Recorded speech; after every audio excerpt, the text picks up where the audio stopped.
All right, y'all.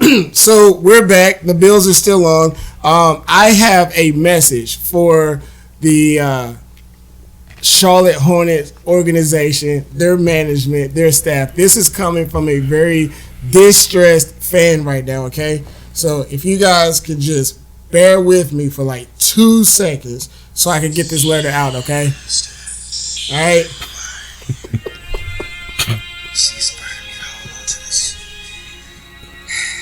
I should let a whole lot of things burn. I mean, I don't want to, but it's just something I gotta say, you know. I mean, you know, Charlotte, I love you, and I just feel like this is coming to an end. Hey, and I really think it's better for me if I let it go now than just hold on and continue to be hurt. So I think I just gotta let it burn. It's gonna burn for me to say this. It's coming from my heart. Been a long time coming. When the being fell apart. Really wanna work this out. I do, but you don't think it's best we go our separate ways.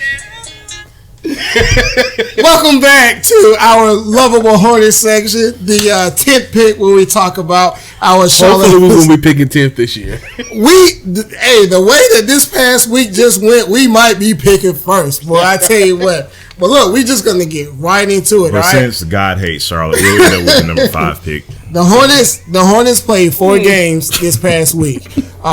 We started out on Monday losing to the Raptors 132-96. We saw that. Well, that should be. We didn't call that a win.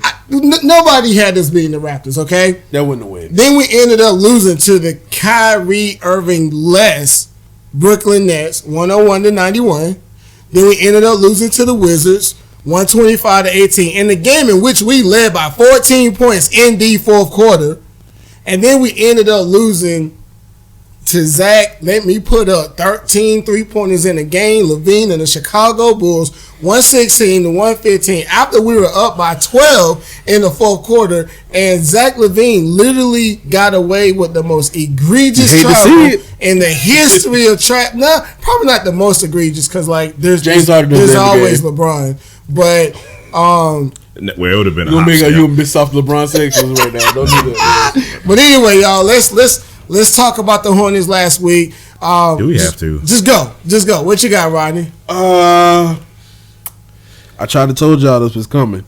Our record indicated we were overperforming what our record was. I mean, well, not the record, but the actual statistics.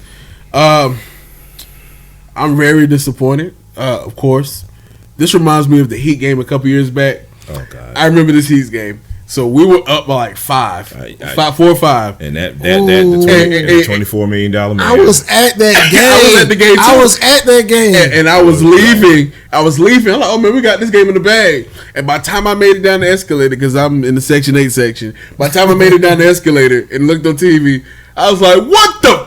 That was the game where Dwight Howard got fouled, but the ref didn't call the foul. The ref, and like Buddy got the ball. Who was it? Was their center?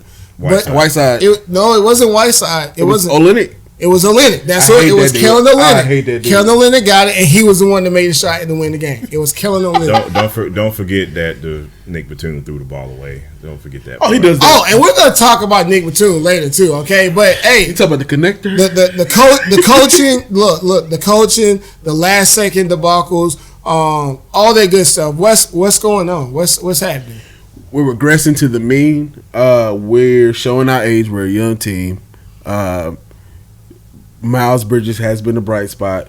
So has Monk and Rozier. Even though Rozier is getting all this criticism, Rozier has been playing good, averaging about 18 points a game. And Devontae Graham is a revelation in itself. What you got, Jamal? This is a young team that doesn't know how to win. Yep. Just throw the Toronto game away. Didn't happen. Sometimes there's just games where there's just no analysis to offer. Just throw it away, man. But as far as these other games go, here's the thing with young teams sometimes, man. All right, you go up double digits in the fourth quarter, 14, you're up 13-1 game. All right, this is the NBA. Everybody makes a run in the NBA. Mm-hmm. Teams are going to charge back at you. You hold them off by basically playing the same way that got you the lead that you had. With the prevent. But here's what happens with young teams. With young teams, there's one guy or two guys who say, you know what, I'm going to be the one that gives my team a boost and gives my team a spark. So let me go one-on-one and dribble into a double team and turn the ball over, and voila, this is what happens.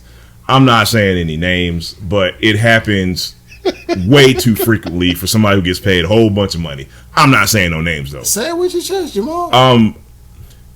I really hate losing games the same way over and over and over and over again. It's the same thing with this team every time. Lack of defense, not taking care of the ball. The Bulls scored 47 points in the fourth quarter. We turned the ball over 5 times in the last 3 minutes or something like that. You're not going to win games like that, man. JB has a system that predicates itself on ball movement. Yeah. And for some reason, we can't get our point guards to share the ball when we need them to. Move the ball.